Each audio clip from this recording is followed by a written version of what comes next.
Now, are you getting ready to say I do soon? Of course, there's so many things to think about and prepare for, with even the smallest detail sometimes being the hardest to remember. That's right. That's why we're checking in with an expert with a few tips for couples as they remember as they walk down the aisle together. Check it out. Well, saying I do can be one of the happiest moments in couples' lives, from the dress, the food, the location, flowers, and more. If you're tying the knot soon, of course, there are a couple of things that you need to know. And so that's why we've got our expert back in all things etiquette. Christy is back to let us know, what are those wedding etiquette do's and don'ts? Good to see you. Yeah, thanks for being here. Thank you. Yeah. So I'm going to dive in with this question. I've been wondering this.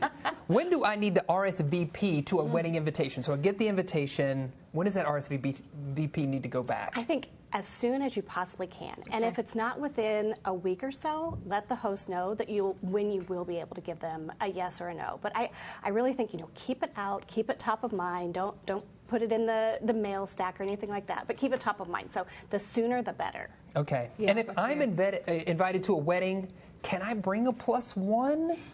You will know if you have a +1 available if it's on the envelope and if it's addressed to you plus a guest. Okay. Other than that, really, bringing an extra person can really be costly for a couple. Right, absolutely. What about even kids? What are your thoughts there? Kids are a hot topic at weddings. Do you bring them or don't? I've seen adult-only weddings, supposedly adult-only weddings, and people will still bring their children.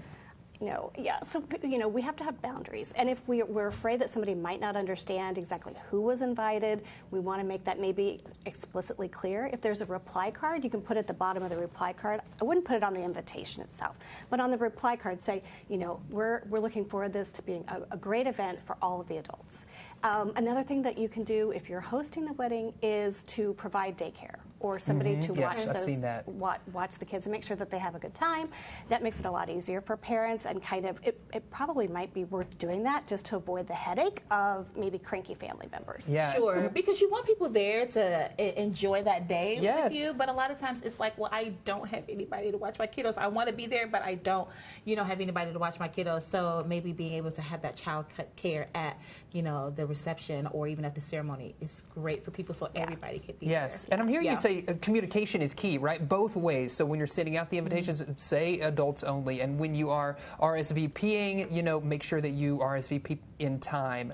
So communicating is important. And what's really great about it now is that we have wedding websites, and so a lot of that information about dress code and venue and parking and who's invited and all those kinds of things, that's the perfect place for them. I mean, right now, there's really no excuse for us to not have good communication about a wedding. So I think putting everything on that wedding website is really helpful. Yeah, absolutely. So, for newlyweds out there, I know we've all been married for a little bit, but if you can remember, you get swept up in everything, the ceremony, the honeymoon, all the things happening. When is really the appropriate time for newlyweds to send out thank you notes?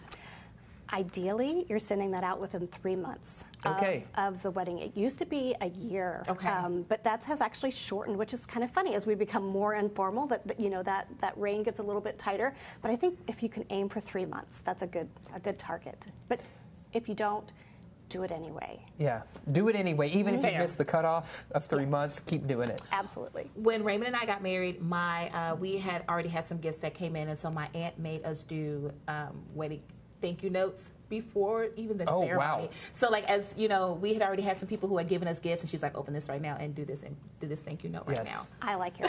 I like her. What's the best way to let people know from a registry standpoint, cash or a gift?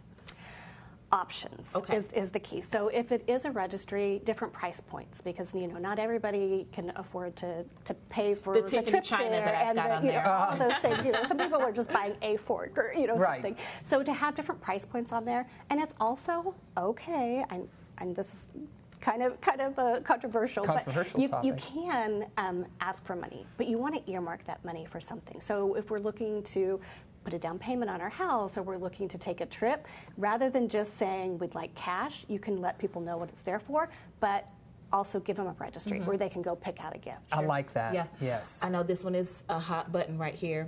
It's posting photos. Of the couple before they get to do it. It is No. a wedding don't. Yeah, I Do knew it. not. You know, I mean, people, we think about those social media posts and what that's going to be like if we change our name or we post that picture and we want it to be perfect. We don't want somebody who, you know, got an awkward photo of us coming down the aisle or being announced put up before we're putting our own wedding photos up. Yes. Okay, put those phones away. Respect, a little respect for the happy couple there. I like All right, that. Chrissy, thank you. Thanks, Christy. Thank you. So much. Yeah. If you're a couple out there getting engaged, congratulations, of course, but make sure you check out these tips from Christy. Yes. Thank you so much. Best tip.